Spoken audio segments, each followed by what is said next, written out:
take 500 and 800 million. I don't know. It's the first day back from vacation, friends. I'm a little mixed up, sleepy, out of practice. So off the cuff here, not off the cuff. Okay, you know I've been thinking about things. I'm a ponderer. So yesterday we get home, we're tired, we're unpacking the car, and you'd think that dog would be so happy to see us. He was so happy to see the Chick-fil-A box. I snuck him home a little bit of my sandwich and a little bit of bacon, and that's all he had eyes for. He ran to his crate and then waited until we were done unpacking, which was really, really sweet of him.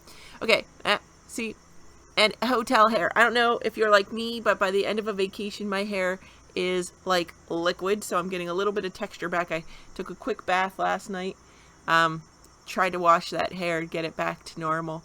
It takes a while to get back to normal though, right? You're not quite the same when you come back from a vacation and you're trying to figure things out. Some people it's just getting back into the work life, getting back into their routine, and some people have had a profound experience. And our vacations lately have included pilgrimages and shrines, so I definitely think we have a lot to think about when we come home from those. So my husband and I, we slept in. We've gotten used to going out for a walk, our morning constitutional. If you don't follow the Happy Place Homestead, I'm endorsing them. They totally don't endorse me, because they don't even realize I have a show yet, I think. But so Happy Place Homestead, follow Chris and Linda. Their videos are available on Facebook. You can find them. You can probably find them straight away on YouTube, Instagram. I'm sure they're everywhere. So Chris and Linda, Chris has been in ministry for years. You may have seen him at Steubenville conferences or other youth retreats. And he and his wife Linda are now supporting marriages. And so I'm letting you know that resource. And they have a crazy life. They gave up. I don't even know if they were in the city or the suburbs, but they're seriously on a homestead now. It's fun to follow their adventure. They're still raising kids. They've got at least one grandkid now, I think. And so they're trying to live the life out there. Totally check them out. Happy Place Homestead. And they were arguing about what constitutes a morning constitutional.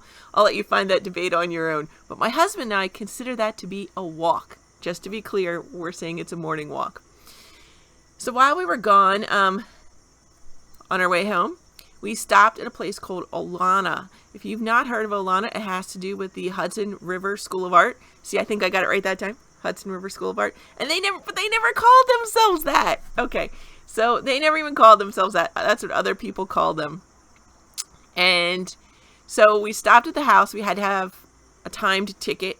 It wasn't terribly expensive, but apparently the place can get swamped. So they have timed tickets for all their tours and just for guests to come in. Lovely grounds. Of course, it was pouring down rain, so we're all standing huddled in this little shelter. We made friends really quick at the overhang. It's not even really a porch. It's a little nook. As you go in the house, it's shaped like this. It's a Persian style house. And so here are little benches where you can sit. Nobody was sitting, but we were all crammed in there waiting for the tour guide to come out and give us a tour. So this was the house of, no, I'm not going to get it right. Okay. So the artist it's the house of. I lose dates and names, folks. You know that. So the artist it was the house of, he was a student of the father of the Hudson River Valley movement. That man had very few students. This is like one of the 3 students he took on. He had been from a rich family. His dad was a merchant. Really didn't want his son to become an artist, but he did. And he really, really, succeeded with this movement. Now the movement is tied up in politics and economics at the time, so I'm going to be checking out this book that I got. I had not realized before. So the Hudson River art movement showed the landscapes of America, and in the beginning there was always like a man in it and a tree stump. Why a tree stump? Because that's the only kind of ruins we had in America. They thought, right? There are other ruins, totally. But they thought the tree stump was showing what we'd done, right? Because we were cutting down the trees to build houses or whatever. So the ruins were the tree stumps. And they tried to show man in some sort of dignified position, but the painting started out fairly dark because of the Industrial Revolution was going on at that time. And they thought that this was a horrific thing that was polluting and disturbing the wilderness. And as time went on, they really tried to capture the light. They were into creation in awe and majesty, right?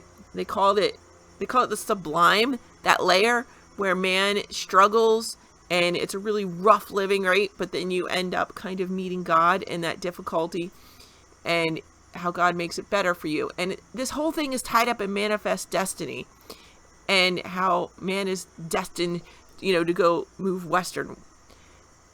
So I don't understand the whole movement.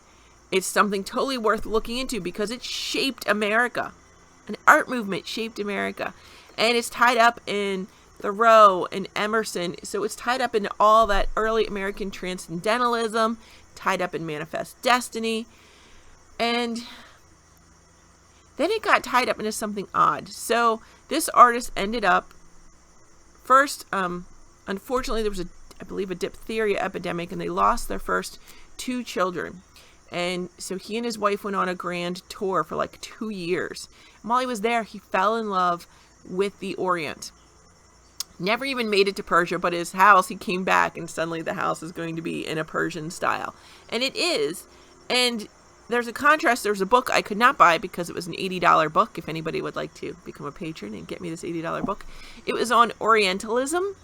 And that's still going on today. And that's why I really wanted that book. So the artists were Christian. They were not Catholic. But Orientalism, the Orient became popular then, right? It was trendy. So there was a shrine to Buddha in one place, but there was also icons in other rooms. And somewhere else, there were little pictures of saints here and there.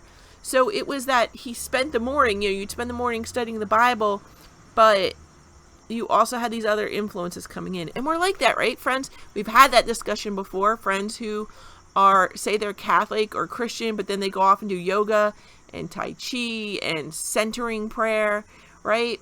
And it's confusing. And it's kind of like this. So this weekend, my husband got to see what I've been wearing for our hikes. Remember, I kept saying I was wearing those cowgirl boots and to keep me safe from the edges. What my husband didn't realize until this week was how mutilated. I don't know if you can kind of quite see. There's huge chunks of my heels missing on my old boots. My husband's like, I don't even know how you can walk in those. And we're like that, right, friends? I had my old ways. I loved them. They were beautiful. They were old friends. They'd grown with me. I used these when my son was horseback riding. Like, they're tied up in memories, right? This is like the faith that my father has handed down. This is our family tradition. And sometimes you might outgrow them or wear them out, or you might wear the shine off them and realize they weren't so great after all. And so people start searching, and you have a choice there. You can go deeper into the faith, and these were kind of maybe cheaper old knockoffs, right? And you can choose to go find the quality, the original, or you can choose to try something completely new. So the artists sometimes get locked into trying something new, and that's where Orientalism, for one thing, comes in, where you're trying a whole new faith, right? You're trying Buddhism or something. Getting into socialism. You're scrapping everything and you want to try something new. Or you can go deeper. Look at these beauties. I got new boots. They have cushioning in them. Solid heel for me. I'm going to take better care of them. I might put something on the heel to protect it since I know that's a little weaker. I know my weaknesses, so I can shore up my faith here, right? I know what I need to do better this time around. And I'm taking the real time to wear these in. So I'm wearing them for a little bit each day. So I'm growing into them every day so that they're going to fit better. The other ones you might not see had this huge lump in the back where I'd been forcing my foot in apparently, and I made them fit before. So these ones I'm growing into. I'm going deeper. I bought a better quality boot this time. I made sure they 100% fit, and boots don't nothing 100% fits, right? And I'm growing into them. And that's like this giant stack of books. I'm growing deeper into my faith.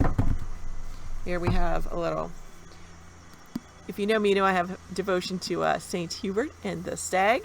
And so this book drew me in. And I think a lot of people could enjoy this book. Transforming Suffering Through Faith is the subtitle you might not be able to see. Oh, First 5 Saturdays. I love First 5 Saturdays. Book on the Virgin Mary and the Theology of the Body. I'm trying to start studying the theology of the body, so that was a great compliment. National Shrine of Divine Mercy, some more 3 o'clock prayer books.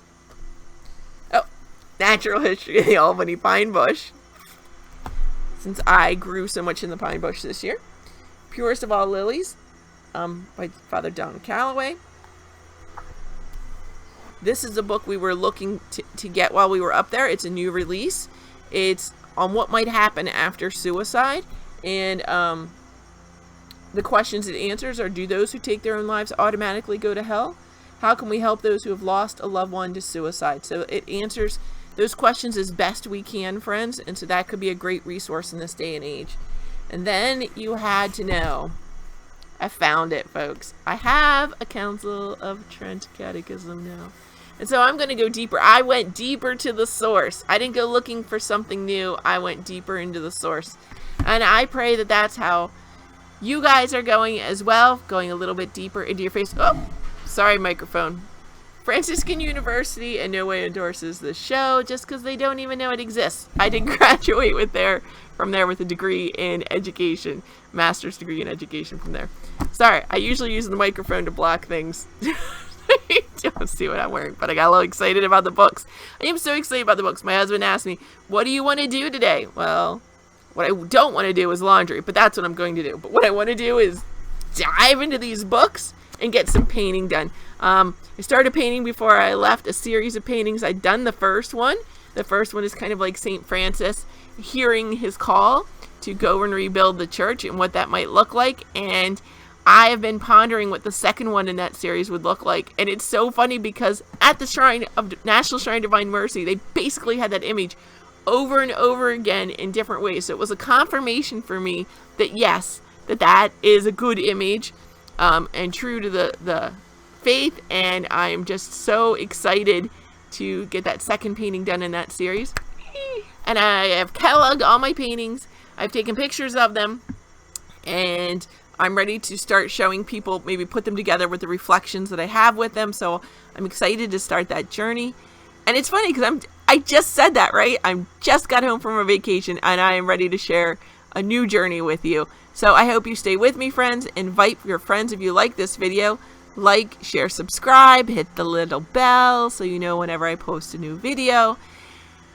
Share it on Facebook, whatever media. And if you're from one of the groups or organizations that I mentioned, feel free to endorse and share my content as well. Thank you, friends. I am praying for you. I prayed for you at all those shrines. Keep praying for me. Good things are happening. God bless us, right? So I hope you're enjoying our blooming Catholic life. If there's anything you'd like to see in a future video, please put it below in the comments section and I'll get to it as soon as possible. Thanks, friends.